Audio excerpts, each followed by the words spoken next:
અને વાત હવે અંબાજીની કરીએ, જ્યાં પાડલિયામાં હુમલાના કેટલાક વધુ એક વિડીયો સામે આવ્યા છે। પોલીસ અને સ્થાનિકો વચ્ચે ઘર્ષણ થયું હતું, જેનો વિડીયો સામે આવ્યો છે।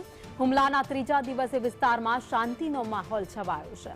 પોલીસ પાડલિયાના ગ્રામજનો સાથે ચર્ચા કરી રહી છે કે આગળની કાર્યવાહી ત્યારબાદ કરવામાં આવશે, તો નિર્દોષ લોકો ઘટનામાં ન સંડોવાય તે રીતે કાર્યવાહી કરવામાં આવી રહી છે। તો બનાસકાંઠાના યાત્રાધામ અંબાજીના પાડલિયા ગામે હુમલાની ઘટના બની હતી। ઘટનાના ત્રીજા દિવસે આજે ગામમાં શાંતિનો માહોલ છે। વધુ અપડેટ સાથે સંવાદદાતા ધવલ જોશી અમારી સાથે જોડાઈ ગયા છે। ધવલ, આજે પાડલિયા ગામમાં શાંતિનો માહોલ છે, પોલીસ ત્યાં પહોંચી છે, સ્થાનિકો સાથે વાતચીત કરી રહી છે, ત્યારબાદ આગામી કાર્યવાહી કરાશે।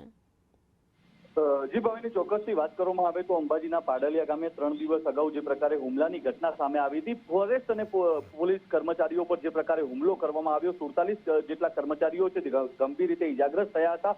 તે બાદ ગઈકાલે પોલીસ દ્વારા પોલીસ કોમ્બિંગ કરીને સમગ્ર ઘટનાનું પંચનામું કરવામાં આવ્યું છે। આજે ત્રીજો દિવસ છે, ત્રીજા દિવસે સમગ્ર વિસ્તારમાં શાંતિનો માહોલ છે તે છવાયેલો જોવા મળી રહ્યો છે। મહત્વની વાત છે કે પોલીસ દ્વારા હવે આગળની કાર્યવાહી જે કરવાની છે, રાયોટિંગનો ગુનો દાખલ કરવામાં આવ્યો છે। 500 થી વધુના ટોળા સામે જે પ્રકારે ગુનો દાખલ કરવામાં આવ્યો છે, આગળની કાર્યવાહી માટે પોલીસ છે તે હવે સામાજિક આગેવાનો અને ગામના આગેવાનો સાથે એક બેઠક કરશે અને તે બાદ ચર્ચા વિચારણા બાદ કોઈ નિર્દોષ લોકો આમાં ના સંડોવાય તેની ધ્યાન રાખીને પોલીસ છે તે હવે આગળની કાર્યવાહી કરવાની છે। પરંતુ જે પ્રકારે સમગ્ર ઘટના સર્જાઈ હતી, ઘટના પહેલાનો વિડીયો છે તે વધુ વિડીયો સંદેશ ન્યૂઝ પાસે આવ્યો છે, જેમાં જોઈ શકાય છે સ્પષ્ટપણે કે જે પ્રકારે પોલીસ અને ફોરેસ્ટ વિભાગ જે કાર્યવાહી કરવા ગયું હતું, આ કાર્યવાહી દરમિયાન પોલીસ અને સ્થાનિકો વચ્ચે જે ઘર્ષણ થાય છે ને તે બાદ આ ઘટના થઈ હોવાનું અત્યારે સ્પષ્ટપણે જોઈ શકાય છે। જે પ્રકારે સમગ્ર ઘટના સર્જાઈ હતી, ઘટના બાદ હવે પોલીસ છે તે સ્થાનિકોને અને સામાજિક આગેવાનોને વચ્ચે રાખીને આગળની કાર્યવાહી તે કરશે।